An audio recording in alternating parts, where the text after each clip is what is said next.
I'm not used to Zoom yet. Oh, we're here. Oh, there you are. Right. Hi. Okay. We'll give some people a little bit more time to start filtering in, but for the people that are here, thanks for joining us for the third Q&A session for Just Start program.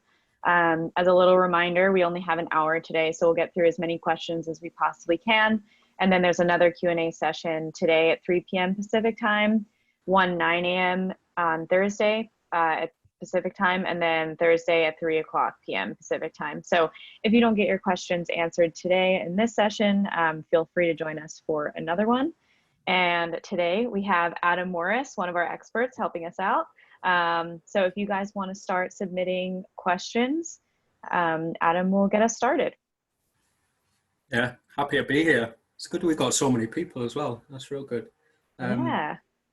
Yeah, so I was learning a little bit about the Just Start program from a few of my colleagues like Amanda, and it seems a really cool thing, you know, anyone who just wants to get going and start a site and reaching the world with information is it's a great thing to do. So yeah, any questions you've got, happy to help with.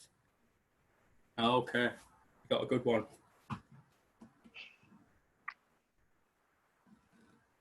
Okay, let me just read. I'm normally a fast reader, but just give me a sec. Okay, so it seems like a kind of a multi-part question there. So about SiteGround in general, yeah, you're right with the anti-bot AI. It's kind of a tricky one because the essence of Ezoic really is about treating every single user as an individual. And so to do that, you might know already if you connect your site with Ezoic, it kind of sits like a layer in between your user and your host. And sometimes with certain hosts, SiteGround is one of them, they have a hard time telling the difference between different requests when they're coming via that Ezoic layer. So it's something we're working on with SiteGround, and hopefully we'll have a long-term resolution in the future. But for now, yeah, you've done the right thing by just disabling the anti-bot AI because these are real people. It's just SiteGround can't really tell them. And if you're using Cloudflare, so yeah, and SiteGround, I know the thing about Cloudflare. There's two different ways to use Cloudflare, basically. Maybe you know this, but I'm just going to explain it for anyone else here. One of them, which is the way the majority of people use it, is to use Cloudflare name server addresses. So that'll be something.cloudflare.com, which will be your name server addresses. When you have Cloudflare name server addresses, they're a partner of ours, so you can connect your site super, super easy. It's like 2 clicks. The other way people can use Cloudflare is via their host. And so really, when that happens, you don't quite have any direct connection with Cloudflare. It's more that your host is integrated with Cloudflare in the back end. And so you might be using some of their infrastructure, but unless you have those name servers, you can't connect Ezoic to Cloudflare directly. So I think the best way to do it, if you're using SiteGround name servers, is simply to update your name servers to the Ezoic ones. That's going to be a really simple way to do it. You'll still have the Cloudflare infrastructure in the back end and get all the benefits that SiteGround give you.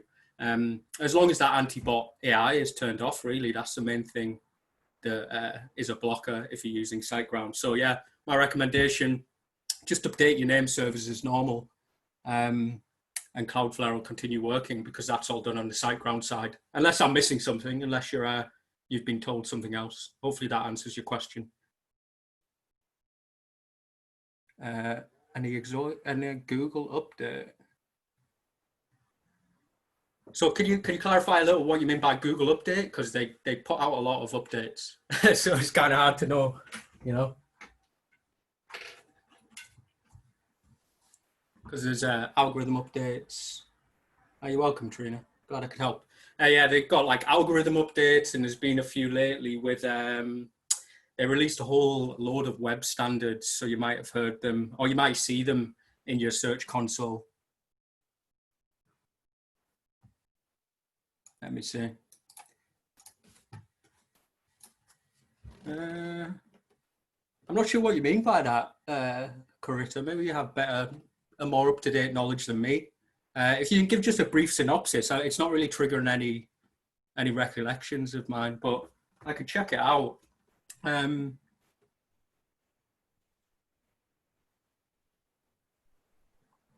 Yeah. I'm not quite sure what you mean by issue. Maybe it's something. Adam, quick question. Can you see the ones that are coming in through the Q&A, or can you just see the ones that are coming in through the chat? Yeah, I have the Q&A window open as well on this side. Okay, excellent. I just wanted to make sure. Yeah, no problem. All right, we got a few here. We've got Vrushali. Hopefully I'm pronouncing that correctly. So he says, my domain is registered on GoDaddy and hosting is on SiteGround. Do I need to disable cache, CaptureBot, and other changes I should make before changing the name servers on GoDaddy? The answer is, I think we covered it a little bit. It's just the CaptureBot, the anti-bot AI that needs to be resolved. Once that's done, there's not usually any problems with SiteGround. It's really that anti-bot AI that stops Ezoic from offering dynamic per user responses. So yeah, get that turned off, you're all good. And the same thing, a lot of SiteGround hosties here. Origin errors. So origin errors is kind of related to that first thing. So when requests are passing that Ezoic layer, again, it all comes from that same root problem of certain hosts, SiteGround being one of them, not being able to tell between different users. So an origin error really is the user not finding their way to the content that they're looking for. That's what it is in a nutshell, right? And so there's a few ways we could solve origin errors. The easiest one, in my opinion, is just to add an extra snippet of code that passes along the user's original IP. And so that kind of resolves the problem of, hey, we can't tell one user from the other. Well, we'll attach that original user's IP and it almost always resolves it. So the best answer to that is, and I'm not sure, Amanda, how are we, for questions where we have resources that answer the question, will we be sharing those out now or afterwards? What's the best way to do it, really? Yes, I was actually just getting ready to put in the chat a article that we have in our knowledge base on how to fix origin errors. Yeah, perfect. That'll solve it. There's a really, I say it's simple. It depends on your level of technical ability, but for most people, it's very, very simple. And all you do is attach the original user's IP to that request with a snippet of code, and it sidesteps a lot of those origin error issues. So yeah, that would be, yeah, that's the link to it. And it's called XFF, X forwarded for header. So implementing that usually does a good job of resolving it. Okay, we've got one about wrapping ads, my favorite. When I first started using Ezoic, wrapping ads, I really, pardon the pun, I couldn't wrap my head around it at all. So I spent a lot of time figuring it out, and it is quite simple, but let me just read the question. Instead, I just removed them all. Site heading has an AdSense code. Will it be a problem? So yeah, it depends on, specifically with AdSense, with the way it's implemented. So there are two ways, again, that you can use AdSense. One of them is auto ads, which is just like you're saying, that's a snippet of code that goes in the header, and then it lets Google dynamically determine where ad locations will be. And with that, if you're just using auto ads, so if you're just using that AdSense code in the header, there's nothing you need to do as far as wrapping ads goes, because there are no real locations to wrap, the snippets of code that we need to wrap. And again, just to really simplify this, wrapping an ad just basically means you take your existing ad code and you surround it in a div snippet of code generated from the Ezoic dashboard. And that's what we call wrapping an ad, so that the Ezoic code wraps around it, And so the only ones that you need to wrap are specific ad locations in the body of your page. So if you have some ad code in your header, Ezoic takes care of that automatically. But if you have some ad slots in the body of your page, then you wrap them with that snippet of code. And that's the best thing to do. And so anything that appears in the body of your page needs to be wrapped according to the guide. And it's usually pretty simple. It's a lot more streamlined these days. It's like 2 clicks and you get the div snippet. The original code goes in the middle, and then you've got a placeholder. You've got a dynamic ad location. Hopefully that answers your question. Anything in the body, wrap it. Anything in the head, Ezoic takes care of it automatically. Oh yeah, I think Tyler was talking about this, Prabhat. I think that's something I'll have to catch up with Tyler, because I'm not sure of what actions have been taken outside of this. So I don't want to kind of step in and railroad if there's something already going on. Hopefully that's okay. Yeah, Um, Adam, I can check on that. Once we get off here, I can check on the status of the ticket, and I'll email you directly. Perfect. Yes. Stephanie with a quick question. So I already connected my Cloudflare account to Ezoic. How long will it take for integration to be completed? So if you are using Cloudflare name servers and you go to the page in the Ezoic dashboard, it says integrate via Cloudflare, submit your admin credentials. That's it as far as integration goes. That's it done. The only thing that sometimes takes a little bit of time is for that intermediate layer to be activated. Again, the best way to think about Ezoic is really as a layer that sits right between the user and the host.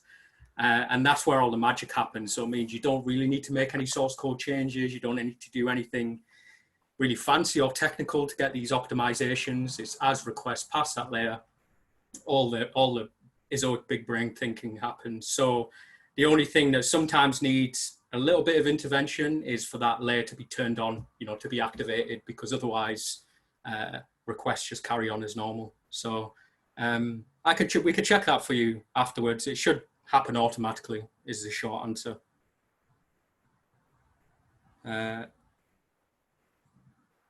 Caching. Good questions on caching. Okay, caching's a really good one.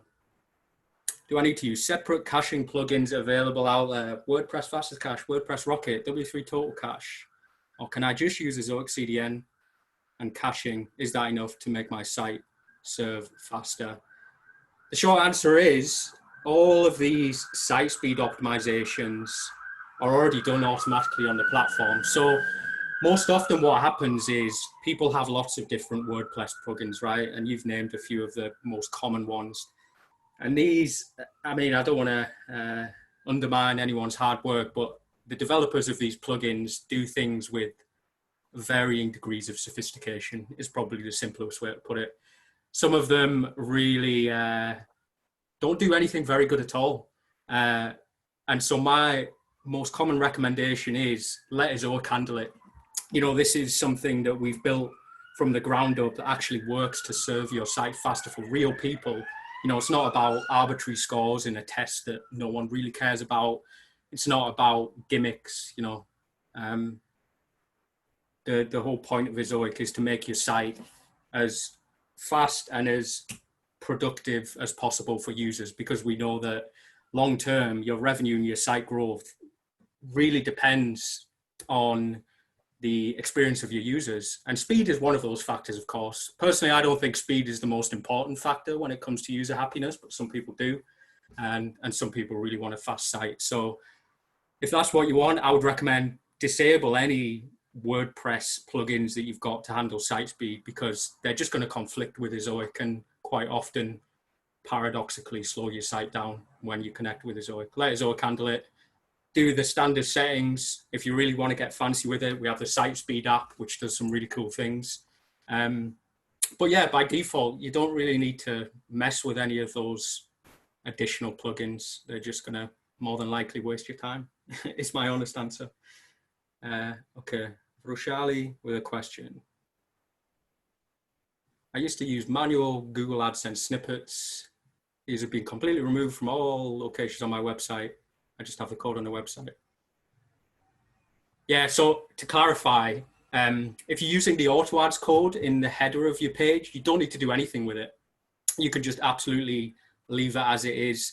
And that goes for any other ad codes on your site. You can wrap them. So if they're in the header, leave them alone. If they're in the body of your page, if you wrap them in an Ezoic code snippet, again, you don't need to remove them, because that becomes like a container. So you have the Ezoic div, and within it is your original ad code, and that's just removed automatically. So a lot of publishers find comfort in that, because I know a lot of, if you're dealing with like ad networks out there, they'll say, hey, remove everything from your site. We demand exclusivity, remove everything, just have our ad code. That's not the way Ezoic works, mainly because we're not an ad network, but also it's not a really great way to ensure you're getting the best results, right? So a lot of publishers by wrapping your ad code. So you leave your original code on the page, you wrap it in a div snippet, and then you can do a split test. So you can say, okay, and you might see this setting in your Ezoic dashboard. It's like a traffic slider. And so you can say, okay, I'm going to send 90% of my audience to an Ezoic optimized version of my site with Ezoic Demand, Ad Exchange, the 1,500 other ad networks and partners that we work with. And then the other 10%, if you leave your ad code on the page and just wrap it, the other 10% will see your site exactly as is now with AdSense or whatever. And then in real time, you can compare, right? You can work out your earnings per user and go, okay, on Ezoic, I'm earning, say, $10 per 1,000 visitors. With AdSense, I'm earning, I don't know, let's say for argument's sake, $4 or $5 per 1,000 visitors. And then using actual data in real time simultaneously, you have the proof there that Ezoic's outperforming AdSense. So that's why we say, hey, just wrap your ads, because you can do that split test and run them both at the same time and be sure you're making the right decision. So hopefully that answers your question. The follow-up, there's a little sentence at the end. Do I need to connect my AdSense account to Ezoic? Yeah, it's a really good thing to do. And it all goes back to that idea of Ezoic feeding lots of different ad networks into your site, right? So what it'll do on a per impression basis. So say, for instance, the AI for every single visit is trying to figure out, okay, what's the best balance between user experience and revenue? Because again, those two things totally connected. But the problem is it varies for each user, right? It's an equation that varies constantly depending on every single user, depending on the ad market. It changes every second. And so what the ad tester is doing with machine learning is constantly trying to solve that equation. So when the system decides, okay, hey, I'm going to serve an ad here because I think it's going to be good for the user, well, then it goes out to loads of different ad networks in real time. We've got Ad Exchange, Criteo, OpenX, Sovereign, Media.net, loads and loads of ad networks that feed into the platform automatically. And the idea is we get all of those to compete, and then we serve up the highest bidder. And so by including your AdSense, what you're doing essentially is increasing that competition. And sometimes AdSense can win the bid. I'd say on about 10% of impressions, AdSense can win the bid. So I always say, hey, just link AdSense. There's no downside in it, right? Because all you're doing is increasing the reach of Ezoic and letting more things compete against each other. So yeah, I recommend it. Link AdSense. There's no downside to it. We've got a question about Ad Exchange. How long does it take to get approval from Google? It's usually pretty quick. It's all dependent on their side, right? So when you see the tick in your dashboard next to approval for Ad Exchange, that's all done. So if you filled in the form, I usually expect like 2 to 3 hours before Google approves it, and then you can roll on. So yeah, pretty quick is the answer. Pretty quick. Is my audio still good, by the way? I got a little bleep in my ear from my headphones. Yeah. I can hear you fine, yeah. Okay. But if anybody else is having trouble hearing Adam, please just put it in the chat and we'll try to figure out what's going on. Yeah, just let me know. I just got a little bleep. Okay. So yeah, hopefully that answers the question about Ad Exchange. Yeah. Sorry, I just wanted to make one comment on the Google Ad Exchange. It can take up to like 24 hours, so don't be alarmed. It typically is fast, but I just don't want you to worry if it's taking longer than the usual. I'm sure everything is fine. Sometimes it just takes a little bit. Yeah, I'm an optimist. It's usually, yeah. You're welcome, Mohammed. Glad I helped. Corita, I plan to change my theme to something a lot faster. Should I wait until I make all the changes before integrating with Ezoic? So it depends. I know a lot of people like to change their themes often. If you change your theme, you'll have to reset up your placeholders, right? Because those placeholders are attached to your theme. So if, for instance, you set them up with the Chrome extension, then they'll disappear if you change themes. So that's just one small consideration. And the other thing is, if you change your theme and reset up your placeholders, well, Ezoic's got a whole new user journey that it needs to learn, right? Because it might change from, the ad densities and the potential ad locations will change. So it sometimes takes Ezoic a little bit more time to figure it out. So yeah, it's a slight consideration, but usually as long as you set up the placeholders and have a little bit of patience for it to get back to where it was, there's nothing intrinsically bad about changing themes. I just don't do it often because there's no real need. Okay, there was an error when I integrated my site, trying to figure it out. This is one of my favorite developer speak errors. So sometimes there's things in the dashboard, and it's always worth pointing them out, where to a normal person, quote unquote, it doesn't quite make sense, right? You read it and you're like, what the heck does that mean? And this is one of them. So we're in the process actually of improving this message. And all it means is that if you have a CNAME record, you can't have two CNAME records with the same value. That's all it means, really. So all I would recommend in that point is to make sure your DNS settings at your host match what's in your Ezoic dashboard, and that should resolve it. And the answer is, it's not a big deal. It's not a big deal unless unless it's an important DNS record, but usually it's not. Usually it's something like a DKIM key or something minor. But we should take a look at that directly, because it might be, but it's probably not. Maybe that's not a comforting answer, but yeah, thanks for bringing it up. We'll probably take a look at that.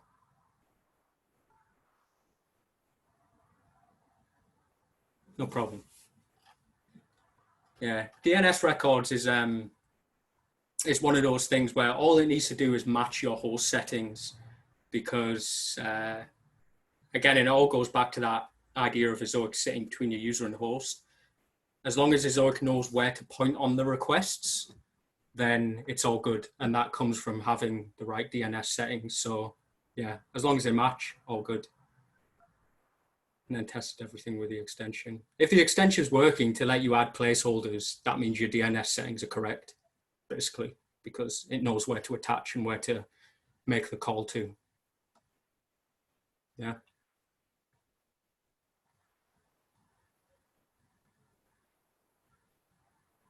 Good. I think we had a couple more people, John. That's good.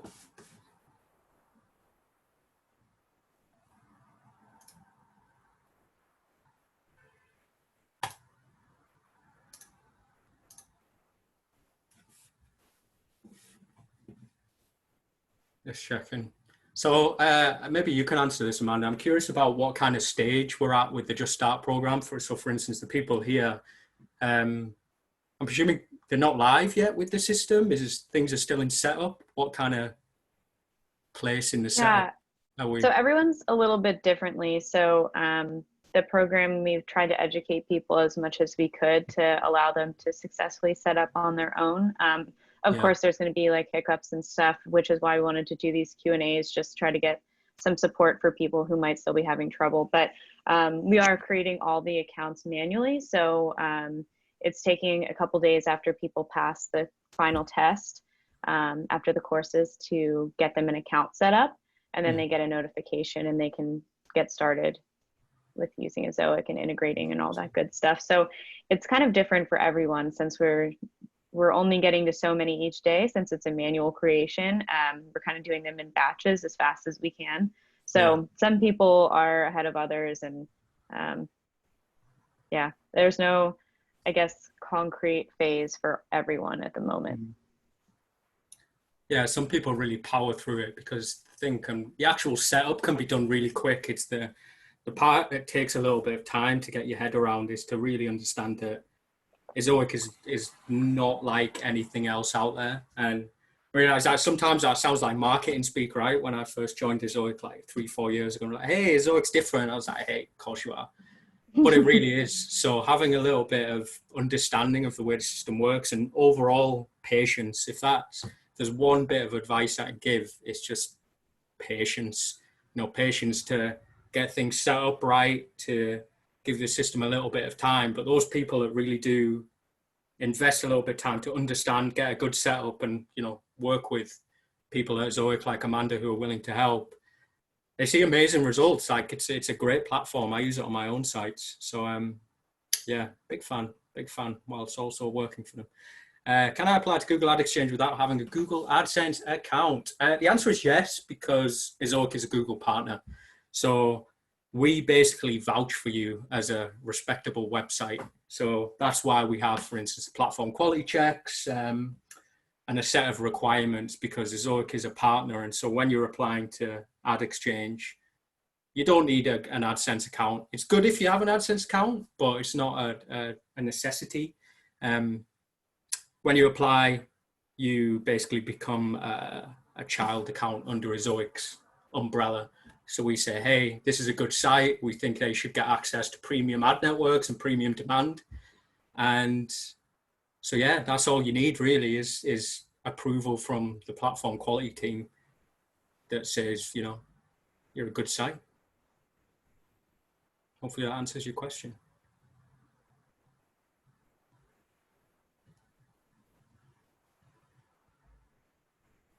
For Charlie. I think this is mainly for you, Amanda.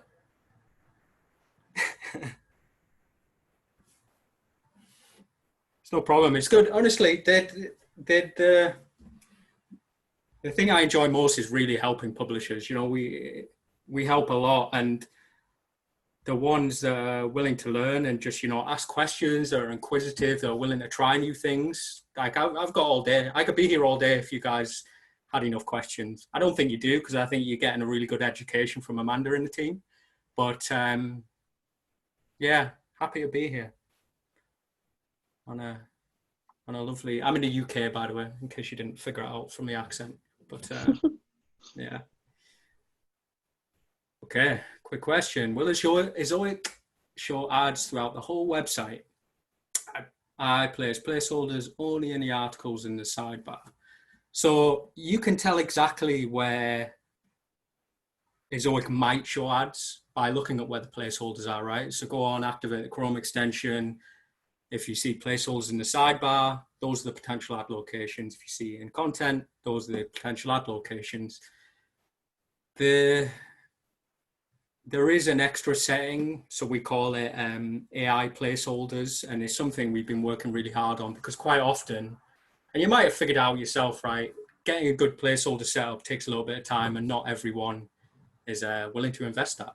So we are working on, or have been working on, a new setting called AI placeholders. And basically that means that it's only on mobile at the moment, but the AI can dynamically determine, and it's much easier on mobile because things are like often more consistent. So the AI can dynamically determine additional placeholders to show. But again, that's a setting you can toggle. I would recommend leaving it on.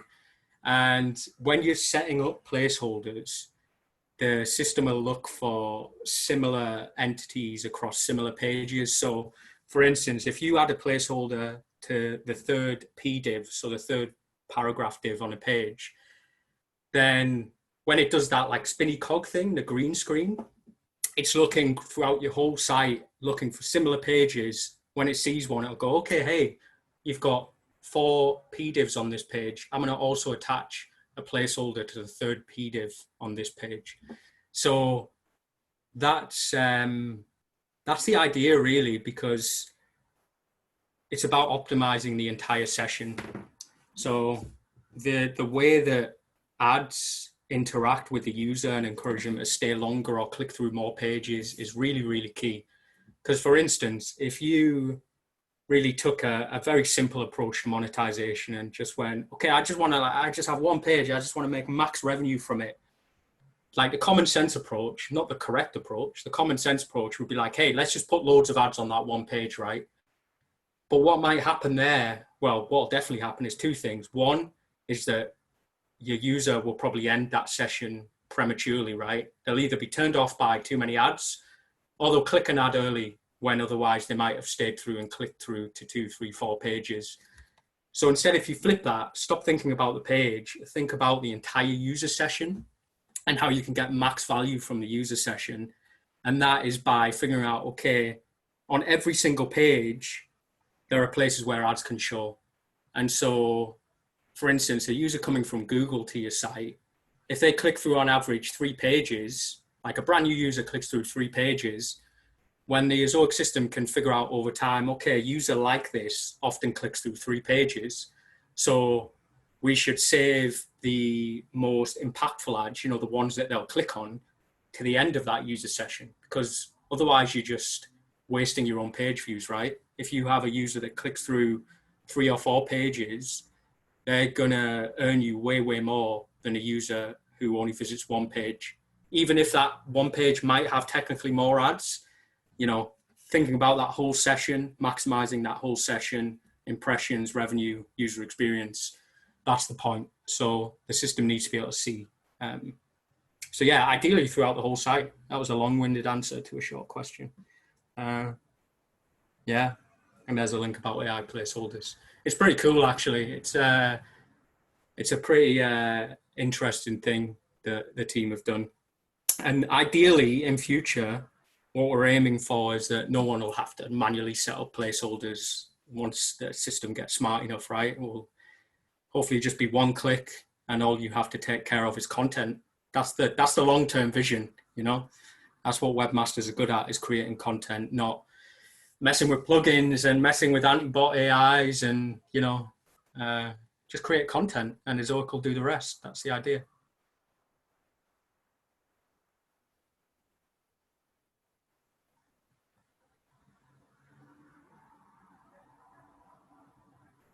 Prabhat, a small requested theme. So I presume this is on your ticket, Prabhat? Yeah, we'll check on that and figure out what's going on. I think you mentioned it was related to SiteGround. So yeah, I didn't get any insight on that beforehand. Apologies, so I can't really answer it. But yeah, hopefully we can answer it soon. Yes, I actually reached out to the team, and they have a couple people who are going to take a look at it right now. So I'm sorry that you had to wait, but we are going to get it sorted. Thank you for being patient.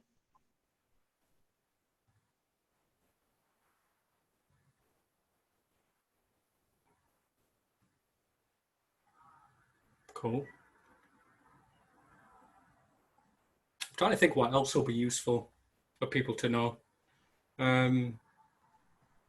Yeah, it seems like you guys are pretty clued up on placeholders. That is always if you want to get good results, spend time setting up placeholders or get someone who's really good to do it for you. But yeah, I think, and the main other thing is content, of course, because that's the one thing that you need to bring to the table, right? Is good content. And yeah, we have a couple of tools to help with that as well. Community is really good for helping with content creation, blogs as well that are often published. Yeah.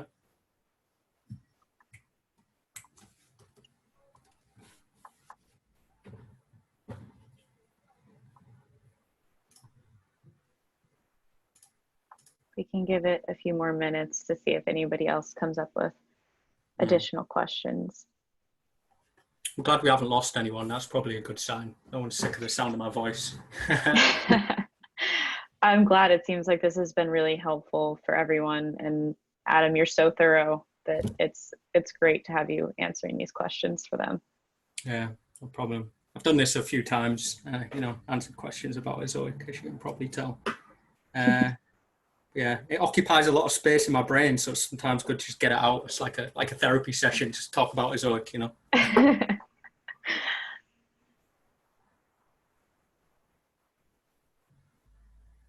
I'd be really interested to see everyone's sites as well. I don't know if that's part of the program, like show and tell kind of thing.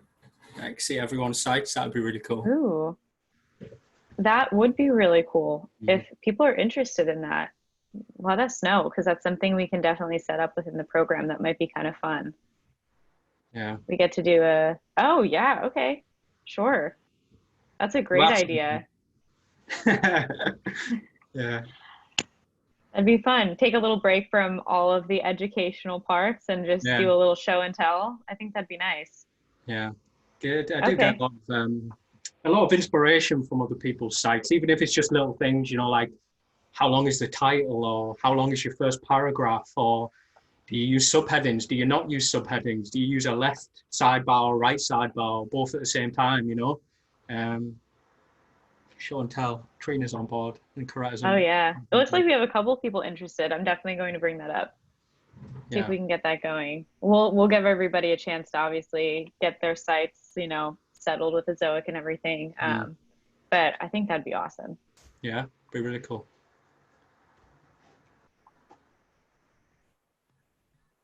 All right.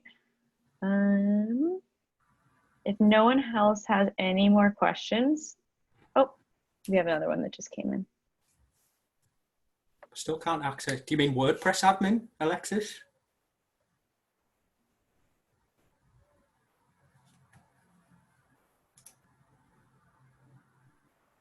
So it depends what you're seeing. Without having your website URL, it's kind of hard to diagnose.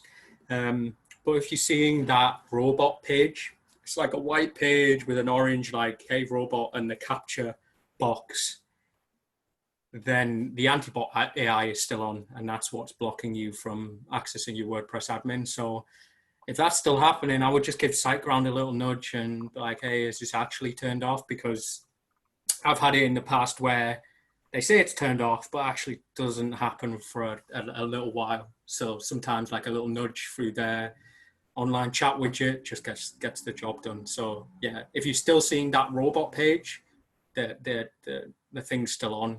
So that's what's blocking you basically. If there's something else that's blocking you from WordPress admin, oh, there's a follow-up. No, it's just the login screen over and over. So you can access the page and you can see the login page, but you can't log in. That's a strange one. That's a strange one. I've only heard that happened once, and I spent ages and ages being like, what the heck's going on? And they were using the wrong user credentials. So I don't want to like jump to conclusions, but first thing, verify you got the right user credentials. Secondly, there is something you can do to bypass the Ezoic layer on your local machine. So you can make it so you directly dial the IP of your website, and so bypass that layer. And it's sometimes good for debugging. I don't think we have a support article on it though, but I would just say this is one where you probably need to open a ticket, because our team can really help you with it. And it's kind of hard for me to diagnose without looking at the site. So yeah, I would say just open a quick ticket. The US team are online right now. I think we've still got a few UK team members, but they're always there to help, and they'll probably help you resolve it pretty fast. So, it always sucks when you have to raise a ticket, because, it feels like bothering people, but the team are there to help. We're all here to help. So if there's something that you're sitting there driving yourself crazy over, just, let us know, and we're here.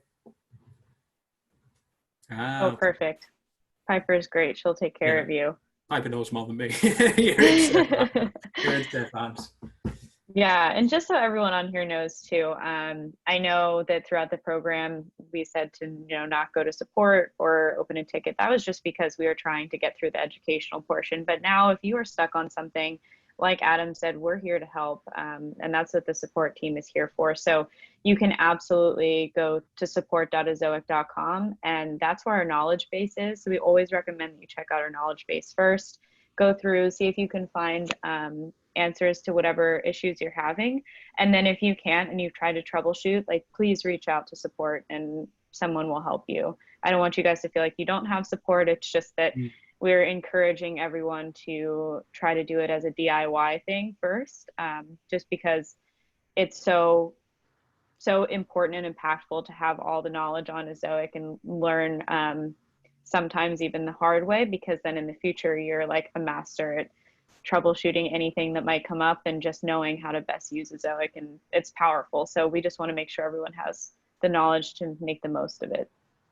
Yeah, 100%. I think sometimes people use support, especially early on, as like a shortcut to figuring or learning something themselves. I don't want to figure out how placeholders work. Can someone do it for me? And yeah, they can, but really, I think the person who was talking about theme changes highlighted the importance of it exactly, because if you learn how placeholders work and how you can make placeholders earn double, triple what you're earning with AdSense, and like after 3 years, hundreds of websites, millions of dollars of ad revenue generated, I know for an absolute fact that placeholders set up right earn you a lot of money and just perform amazingly. So spending 10 minutes to understand it rather than, asking someone to do it for you. I think this is the idea of the program, right?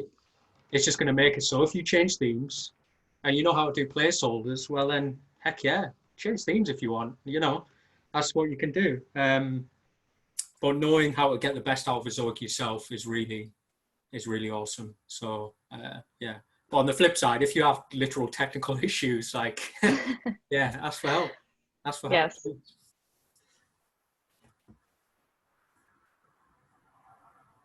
Perfect. I think we had a good number of questions as well. 21 questions. Yeah. Yeah, that's good.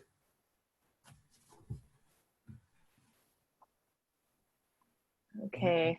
I'll do a last call for questions. Last call. I think we did such a good job. There's no more questions at all. Look at that. Virtual high five. Virtual high five, guys, and everyone else. Thanks for not leaving. Thanks for listening. Yeah, I hope this was helpful. It seems like it was, so. Yeah. And just those couple of outstanding things, hopefully we can solve off stream, as it were, and get everything rolling. Yeah. Yeah. I think absolutely. We're good. All right. Well, thank you everyone for joining us. Oh, I see. Oh, just a thank you. You're welcome. Thank you also. Thank you back. Yes. Thank you back. And again, you can check out other Q&As if you get stuck or have questions. And our knowledge base, I shared some links in the chat. So those are there for you, but I'll also put it up on the course overview page, a recording of this Q&A in case you need to go back and listen again. And I'll add the resources and the links too. So yeah, hopefully we'll see you guys soon if you have questions. Otherwise, keep rocking it and getting stuff done. Thanks, team. Go team, just start. Good luck. I'm excited to see the sites. And just keep pushing and it'll work. It'll work. It really will. That's all I can say. Cool, guys. Awesome. Thank you so much, Adam. Thanks. Take care. Thanks, Amanda. Bye, everyone. Bye.